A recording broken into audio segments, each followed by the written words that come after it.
بسم اللہ الرحمن الرحیم۔ سلسلہ دروس احیاء العلوم، آج ہمارا درس نمبر 53 ہے۔ نماز کا بیان چل رہا تھا تو اس کی 11 قسطیں مکمل ہوئیں۔ آج نماز کے حوالے سے 12ویں قسط ہے۔ امامت کے بعد جماعت کے فضائل و مسائل۔ نبی پاک صلی اللہ تعالیٰ علیہ وآلہ وبارک وسلم کے فرامین سے ہمیں اس بات کا علم ہوتا ہے کہ نماز پڑھنا تو ہم پر فرض ہے، مسلمان عاقل و بالغ پر، لیکن اگر اس کی ادائیگی جماعت کے ساتھ ہو تو یہ زیادہ پسندیدہ افضل ترین عمل ہے، اور یہ نبی پاک صلی اللہ تعالیٰ علیہ وآلہ وبارک وسلم کی بارگاہ میں اور آپ کی نظر میں انتہائی محبوب ترین عمل ہے۔ اگر نماز کو جماعت کے ساتھ ہم نے ترک کیا، مطلب جماعت کے ساتھ ہم نے نماز نہ پڑھی اور اس کا چھوڑنا بلا وجہ شرعی عذر کی ہوا، بغیر کسی وجہ کے ہم نے اس کو چھوڑا، سستی کی وجہ سے، اپنی کیا کہتے ہیں کسی ذاتی مصروفیت جہاں پہ شرعی اعتبار سے کوئی ہمیں رخصت نہ ہو، تو ہم گناہ گار ہوں گے۔ اور نبی پاک صلی اللہ تعالیٰ علیہ وآلہ وبارک وسلم نے اس عمل کو پسند نہیں کیا کہ جان بوجھ کے جماعت کو ترک کر کے گھر میں نماز پڑھی جائے یا مسجد میں اکیلے طور پر نماز پڑھی جائے۔ اب نماز ویسے پڑھنا اور پھر جماعت کے ساتھ پڑھنا، اس میں کتنا دونوں میں فرق ہے، کتنا ثواب ہے جماعت کے ساتھ۔ بخاری کی حدیث ہے، بخاری اور مسلم کے اندر، باقی بھی احادیث کی کتب کے اندر یہ حدیث موجود ہے۔ نبی پاک صلی اللہ تعالیٰ علیہ وآلہ وبارک وسلم ارشاد فرماتے ہیں، نماز کو جماعت کے ساتھ ادا کرنا یہ 27 درجے نماز کا ثواب ہے۔ مطلب ایک شخص اگر اکیلے طور پر تنہا نماز پڑھتا ہے تو اس کو ایک نماز کا ثواب ملے گا، اگر وہی نماز وہ جماعت کے ساتھ ادا کرے گا تو اس کو اللہ کریم جل جلالہ کی جناب رحمت سے اس کو 27 نمازوں کا ثواب دیا جائے گا۔ تو 27 درجے کے لحاظ سے جماعت کے ساتھ یہ فضیلت دی گئی ہے۔ اور روایت میں یوں ہے کہ جس سے اچھا معلوم ہو کہ کل وہ خدا سے مسلمان ہونے کی حالت میں ملے تو 5 نمازوں پر محافظت کرے، مطلب ان کی حفاظت کرے۔ اگر کوئی شخص یہ چاہتا ہے کہ میں کل اللہ کی بارگاہ میں پیش ہوں گا اور میں مسلمان ہوں تو وہ 5 نمازیں کیا کرے، اس کی حفاظت کرے۔ اور نبی پاک صلی اللہ تعالیٰ علیہ وآلہ وبارک وسلم ارشاد فرماتے ہیں، جس نے کامل وضو کیا، مکمل وضو کیا اور پھر نماز کے لیے چلا اور امام کے ساتھ اس نے نماز پڑھی، مطلب جماعت کے ساتھ اگر وہ شخص نماز پڑھتا ہے تو سرکار صلی اللہ تعالیٰ علیہ وسلم ارشاد فرماتے ہیں اس کے گناہ بخش دیے جائیں گے۔ گناہ صغیرہ جو ہوتے ہیں وہ معاف ہو جاتے ہیں۔ گناہوں کے کفارے کے لیے انتہائی پسندیدہ اور محبوب ترین عمل ہے کہ ہم اپنی نماز کو جماعت کے ساتھ ادا کیے کریں۔ ایک اور روایت، نبی پاک صلی اللہ تعالیٰ علیہ وآلہ وبارک وسلم فرماتے ہیں، اگر یہ نماز جماعت سے پیچھے رہ جانے والا جانتا ہو کہ اس میں کتنا ثواب ہے تو وہ گھسٹتا ہوا حاضر ہو۔ مطلب اگر کوئی شخص نماز پڑھتا ہے اکیلے طور پر، وہ جماعت میں شامل نہیں ہوتا، اگر وہ جان لے کہ اس کے اندر کتنی حکمت ہے، کتنا ثواب ہے، کتنی فضیلت رکھی گئی ہے جماعت کے ساتھ نماز کی ادائیگی میں، تو سرکار صلی اللہ تعالیٰ علیہ وسلم کیا ارشاد فرماتے ہیں کہ وہ گھسٹتا ہوا کہ آئے جماعت کی طرف آئے، پھر وہ جماعت کو کبھی نہ چھوڑے گا۔ اور حضرت انس بن مالک رضی اللہ تعالیٰ عنہ سے روایت ہے، فرماتے ہیں کہ نبی پاک صلی اللہ تعالیٰ علیہ وآلہ وبارک وسلم ارشاد فرماتے ہیں، جو اللہ کے لیے 40 دن باجماعت نماز پڑھے اور تکبیر اولیٰ پائے، 40 دن جماعت کے ساتھ نماز پڑھے اور تکبیر اولیٰ پائے، نبی پاک علیہ السلام ارشاد فرماتے ہیں اس شخص کے لیے 2 آزادیاں لکھی جائیں گی، ایک نار سے اور دوسری نفاق سے۔ وہ شخص جو 40 دن جماعت کے ساتھ نماز ادا کرے اور اس کی تکبیر اولیٰ بھی فوت نہ ہو، اس شخص کے لیے 2 آزادیاں ہیں، ایک آزادی ہے نار سے، مطلب جہنم سے اس شخص کو آزادی نصیب ہوگی، اور دوسری آزادی اس شخص کے لیے نفاق سے، مطلب وہ شخص منافقت سے بری ہوگا، اس شخص کے اندر منافقت نہیں پائی جائے گی۔ تو کتنا ثواب ہے یہ نماز کو جماعت کے ساتھ ادا کرنا، یہ تو ہمارے ایمان کی مٹھاس کو، ایمان کی لذت کے اندر مزید برکت آئے گی، اور ہمارے ایمان کی مٹھاس مزید بڑھے گی، اور ہمارا ایمان جو ہے وہ کامل و اکمل ہوتا چلا جائے گا۔ اسی طرح مزید دیکھیں، اللہ اکبر، ابو ہریرہ رضی اللہ تعالیٰ عنہ روایت کرتے ہیں کہ نبی پاک علیہ الصلوۃ والسلام ارشاد فرماتے ہیں، جو شخص اچھی طرح وضو کر کے مسجد کو جائے اور لوگوں کو اس حالت میں پائے کہ نماز پڑھ چکے، تو اللہ کریم جل جلالہ اسے بھی جماعت سے پڑھنے والوں کی مثل ثواب عطا فرمائے گا۔ یہ ان لوگوں کے بارے میں ہے جو جماعت کا ٹائم نہیں جانتے، یا جو نماز جماعت کے ساتھ پڑھنے کے پابند ہیں، عادی بن چکے ہیں۔ اس کا مطلب کیا ہے کہ ایک شخص ہے، میں اس کی مثال دیتا ہوں، وہ فجر کی نماز یا عشاء کی نماز جماعت کے ساتھ ہی ادا کرتا ہے، تو جب نماز کا وقت تبدیل ہوتا ہے تو امام مسجد اعلان کرتا ہے۔ بالفرض اگر وہ ایک دن جماعت سے پیچھے رہ گیا، مطلب فجر کی نماز 4:50 پہ تھی، امام نے کیا کیا، اس کا اعلان کر دیا کہ کل سے جماعت جو ہے وہ 4:40 پہ ہوگی۔ اب ایک شخص جو جماعت کا عادی ہے وہ دوسرے دن اسی حساب سے آیا کہ 4:50 پر جماعت ہے، جیسے ہی وہ مسجد کے اندر آیا تو جماعت ہو چکی۔ تو یہ ان لوگوں کے بارے جن کی عادت تھی جماعت کی لیکن وقت کا علم نہیں ہوا، اور وہ گھر سے اس ارادے اور اس نیت سے چلے کہ ہم نے جماعت کے ساتھ ہی نماز پڑھنی ہے، جو جماعت کا ثواب ہوگا اللہ کریم اپنی جناب سے ہمیں عطا فرمائے گا۔ تو یہ ان لوگوں کے بارے میں ہے۔ سرکار مدینہ علیہ السلام ان لوگوں کے بارے میں ارشاد فرماتے ہیں، جو شخص اچھی طرح وضو کر کے مسجد میں آیا اور مسجد میں آ کر لوگوں کو اس حالت میں پائے کہ وہ نماز پڑھ چکے، تو اللہ کریم جل جلالہ اس شخص کو بھی کیا کرے گا، جماعت کا ثواب عطا فرمائے گا، اس کی نیت کی وجہ سے، اس کی نیت کے بدلے جو شخص کے اندر نیت پائی گئی تھی کہ میں جماعت کے ساتھ نماز ادا کروں گا۔ اللہ اکبر۔ اور سرکار مدینہ علیہ الصلوۃ والسلام ارشاد فرماتے ہیں کہ ان کے ثواب سے کچھ کم نہ ہوگا، ثواب کے اندر ان لوگوں کے کچھ کمی واقع نہ ہوگی۔ تو یہ انسان کی نیت پہ ہے۔ تو اس لیے ہاں، اگر ٹائم کنفرم ہے، ٹائم کا علم ہے کہ 4:40 پر ہی جماعت ہے، اور جان بوجھ کے کوتاہی کی، جان بوجھ کے گھر بیٹھا رہا، پھر مسجد میں آیا اور لوگوں کو دیکھا اس حالت میں کہ وہ نماز پڑھ چکی، تو پھر اس کو جماعت کا ثواب حاصل نہ ہوگا۔ ابی بن کعب روایت کیا کرتے ہیں کہ نبی پاک صلی اللہ تعالی علیہ وآلہ وبارک وسلم ایک دن صبح کی نماز پڑھا کر نبی پاک صلی اللہ علیہ وسلم نے ارشاد فرمایا، آیا فلاں حاضر ہے؟ سرکار مدینہ علیہ السلام نے فجر کی نماز کے بعد پوچھا کہ فلاں شخص حاضر ہے؟ تو لوگوں نے عرض کی نہیں۔ فرمایا فلاں حاضر ہے؟ لوگوں نے عرض کی نہیں۔ تو نبی پاک علیہ السلام نے کیا ارشاد فرمایا، یہ دونوں نمازیں منافقین پر بہت گراں ہیں، یہ بھاری ہیں نمازیں ان لوگوں پر جن کے دلوں میں نفاق ہے، منافقت، اور یہ منافق پر دو نمازیں بڑی جو ہیں یہ بھاری ہیں۔ اللہ اکبر۔ نبی علیہ السلام ارشاد فرماتے ہیں اگر جانتے ہیں کہ ان میں کیا ثواب ہے، تو نبی پاک صلی اللہ تعالی علیہ وآلہ وبارک وسلم ارشاد فرماتے ہیں تو لوگ گھٹنوں کے بل گھسیٹتے ہوئے ہیں، اللہ اکبر، کہ ان کے گھٹنے زمین پہ لگیں اور وہ گھسیٹ کر جماعت کی طرف آئیں، کہ اگر ان کو پتہ چل جائے کہ جماعت کے اندر کتنی فضیلت ہے اور کتنا ثواب رکھا گیا ہے۔ اللہ اکبر۔ اور آگے نبی پاک صلی اللہ تعالی علیہ وسلم ارشاد فرماتے ہیں بے شک پہلی صف فرشتوں کی صف کی مثل ہے، پہلی صف کے اندر اتنا ثواب ہے، یہ فرشتوں کی صف کی مثل ہے۔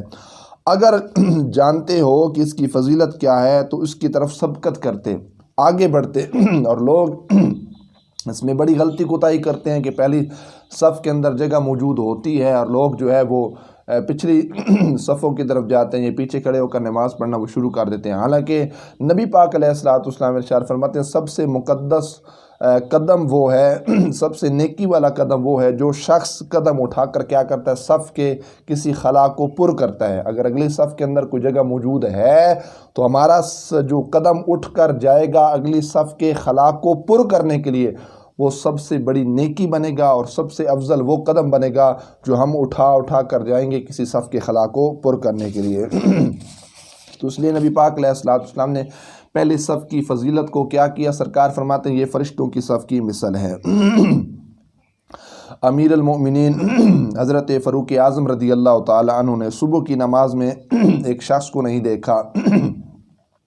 روایت میں ان کا نام سلیمان بتایا جاتا ہے۔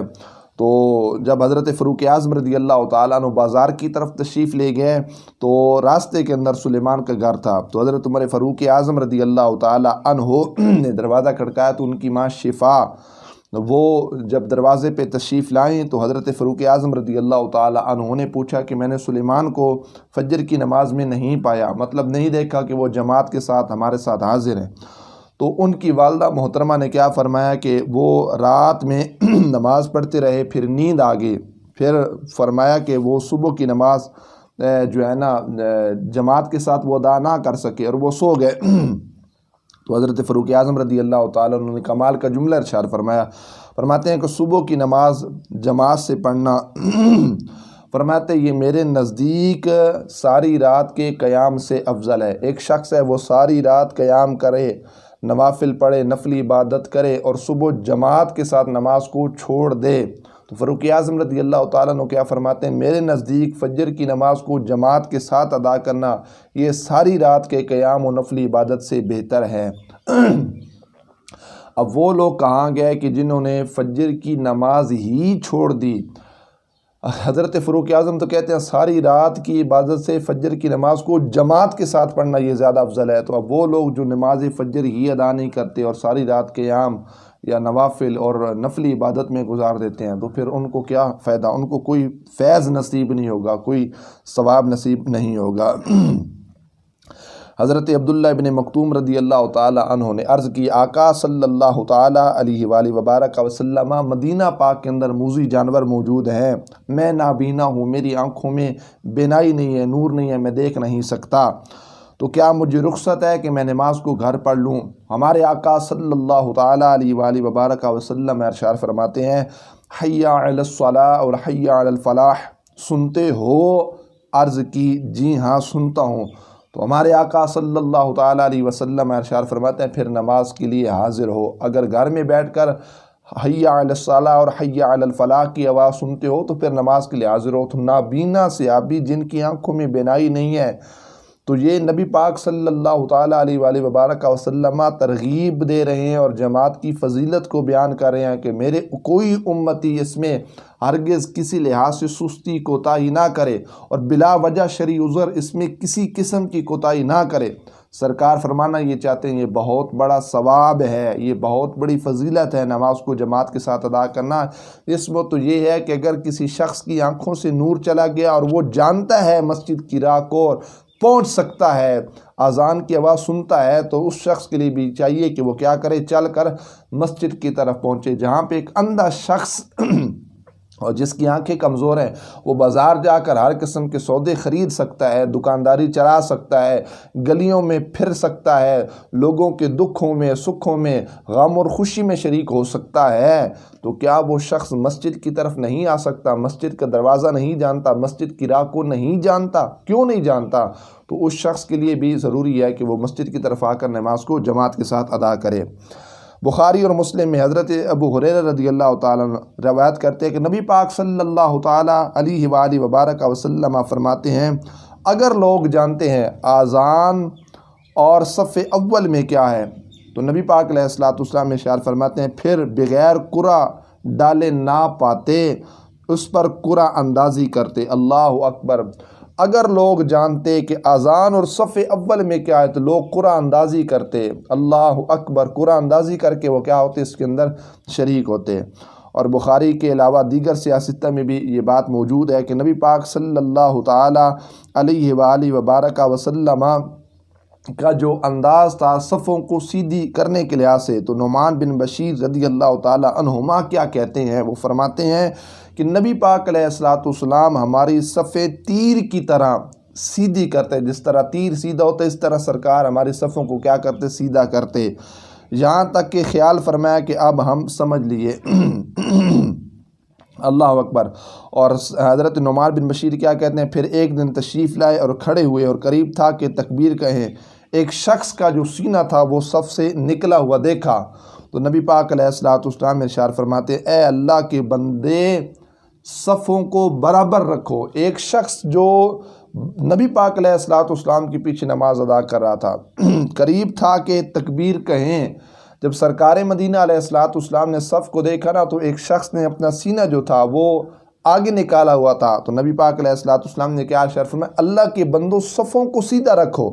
اور نبی پاک علیہ الصلوۃ والسلام نے ارشاد فرمایا کہ یا تمہارے اندر اللہ کریم جل جلالہ اختلاف ڈال دے گا، اگر تم نے اپنی صفوں کو سیدھا نہ کیا تو اللہ کریم جل جلالہ تمہارے سینوں میں اختلاف ڈال دے گا۔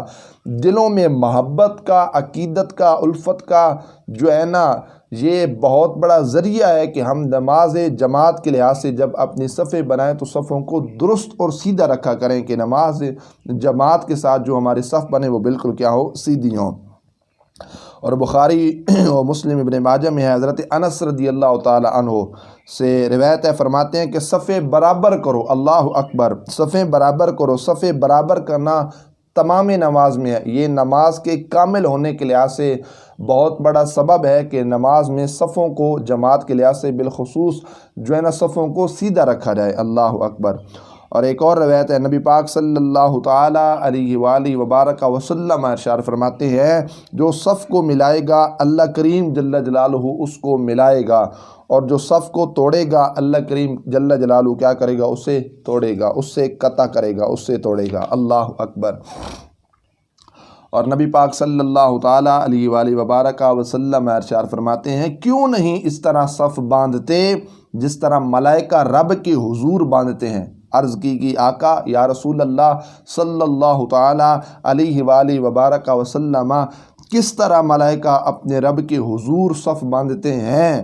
فرمایا اگلی صفیں پورے کرتے ہیں اور صف میں مل کے کھڑے ہوتے ہیں۔ یہ ملائکہ کا انداز ہے صف بنانا اور اللہ کریم جل جلالہ کی عبادت کرنا، اور بالخصوص جماعت کی صورت میں یہ جو صف بنانا ہے یہ بھی نبی پاک علیہ الصلوۃ والسلام کی خصوصیت میں ہے، اور یہ اعزاز بھی اللہ کریم جل جلالہ نے ہمارے آقا صلی اللہ تعالی علیہ وآلہ وبارک وسلم کی امت کو عطا فرمائے۔ اس سے پہلے بقیہ جتنے بھی انبیاء کرام علیہم السلام کی امت تھی ان کا ایک اپنا طریقہ تھا اللہ کی عبادت کرنے کا، حالانکہ اگرچہ عبادت کے جو لائق ذات ہے، معبود حقیقی اللہ ہی ہے، اور ہر نبی نے آرڈر دیا اپنی امت کو کہ اللہ کریم جل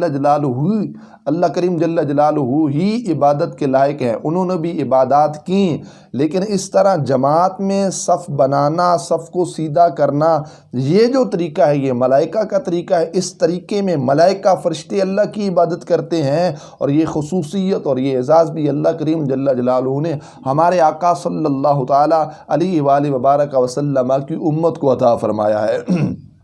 تو بہرکیف نبی پاک علیہ الصلوۃ والسلام نے ارشاد کیا فرمایا، ملائکہ اگلی صف کو کیا کرتے ہیں، بالکل سیدھا رکھتے ہیں اور صف میں مل کے کھڑے ہوتے ہیں۔ یہ مل کے صف میں کھڑے ہونا، کندھے کے ساتھ کندھا، عرف عام میں جس کو کہتے ہیں نا یارو کندھوں کے ساتھ کندھا ملا لو، تو یہ وہی طریقہ ہے جو ہمارے آقا علیہ الصلوۃ والسلام نے 1450 سال پہلے ارشاد فرما دیا کہ کندھے کے ساتھ کندھا ملانا، صف کے ساتھ کیا کریں، صف میں مل کے کھڑے ہونا ہے۔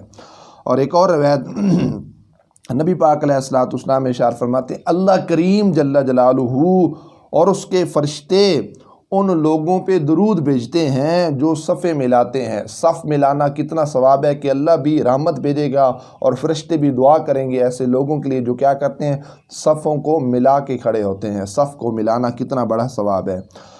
ابن ماجہ میں ام المومنین امی صدیقہ عائشہ پاک رضی اللہ تعالی عنہا سے روایت ہے، فرماتی ہیں کہ جو کشادگی کو بند کرے اللہ کریم جل جلالہ اس کا درجہ بلند فرمائے گا۔ صف کے اندر اگر کوئی خلا ہے، کوئی گیپ ہے، کوئی جگہ موجود ہے، اور اگر کوئی شخص پیچھے سے چل کے گیا اگلی صف کے خلا کو پر کرنے کے لیے، تو ام المومنین کیا فرماتی ہیں کہ اللہ کریم جل جلالہ اس کا درجہ بلند فرمائے گا۔ تو یہ بہت بڑی نیکی ہے، بہت بڑا ثواب ہے۔ اس طرح ایک اور روایت ہے، نبی پاک صلی اللہ تعالی علیہ وآلہ وبارک وسلم صف کے ایک کنارے سے دوسرے کنارے تک جاتے۔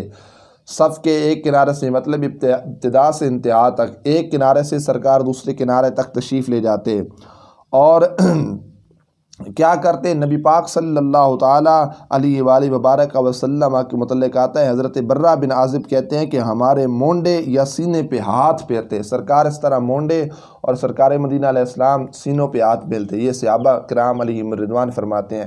اصحاب رسول کیا فرماتے ہیں؟ سرکار سینوں پہ اور مونڈوں پہ کیا کرتے؟ ہاتھ پھیرتے، اور فرماتے مختلف کھڑے نہ ہو، تمہارے دل مختلف ہو جائیں گے۔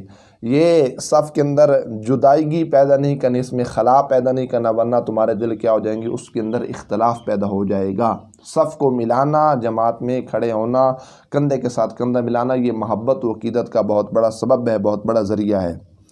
اللہ اکبر۔ تو یہ جماعت کے ساتھ نماز پڑھنا اور پھر صف کو سیدھا رکھنا، یہ بہت بڑا ثواب۔ اسی طرح آخری روایت اس حوالے سے نبی پاک صلی اللہ تعالیٰ علیہ وآلہ وبارک وسلم ارشاد فرماتے ہیں، ہمیشہ صف اول سے لوگ پیچھے ہوتے رہیں گے یہاں تک کہ اللہ کریم جل جلالہ انہیں اپنی رحمت سے کیا کرے گا؟ مؤخر کرے کے نار دوزخ میں ڈال دے گا۔ تو اللہ کریم جل جلالہ ہمیں جماعت کے ساتھ نماز ادا کرنے کی توفیق عطا فرمائے، اور بالخصوص جماعت کی کیفیت میں اپنی صفوں کو درست کرنے کی توفیق نصیب فرمائے، کندھے کے ساتھ کندھا ملانے کی توفیق عطا فرمائے، اگلی صف میں اگر کوئی خلا ہے تو اس کو پر کرنے کی توفیق عطا فرمائے۔